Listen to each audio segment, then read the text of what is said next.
nin ayaa iga sheekeeyey dhakhtar lagu qalay Canada ayaa wuxuu yidhi intaan qalliin galay culus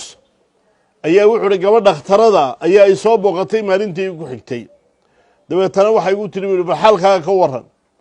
waxaan uun daldalay buuri wax ilaahay uunu koobi karo ilaahay mahadi baan ku sugan nimciye barwaaqan ku sugan aad baan u wanaagsanay gabadhii baa dabeetana aad u yaabtay buuri markaasay tiri miyaanad ahayn ninkii halkan lagu qalay shalayto maya isaga haddaa barwaaqadan iyo nimcadan iyo wanaaganaad sheeganaysaa xaguu kaaga yimi kii dhibta oogay soo bartay baaba tahay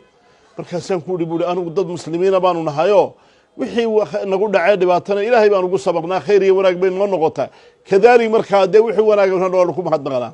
waxay tiri anna maalin walba nafda saan isaga jari lahaa baan ka fikiraa bay tiri anna maalin kasta nafda saan isaga jari lahaa baan ka fikiraa bay tiri yacni waxa weeye qofkaasi waxa laga yaabaa adduunyo dee mansabkii ugu sarreeyeyba ayaa manaasidii ugu sarreeyey waa qof dhakhtarada mushaarkii ugu fiicnaa bay qaadataa gaarigii ugu dambeeyey baa laga yara wadato waxa weeyaan gurigii ugu fiicnaa baa laga yaabaa inay haysato oo ay wadato haddana waa taa maalin walba ku fikiraysa inay nafda iska jarto yacni waa iimaan la-aanta shay markaa aanu buuxinayn oonu qado u noqonaynin waxaan la cunayaa ee markaa ruux markaa wax kale quudanaysay oo iimaan markaas iyo xuska ilaahay iyo qur'aanka iyo alla ku xidhankiisa quudanaysay ayaa xidhiirkii ka go-an yahay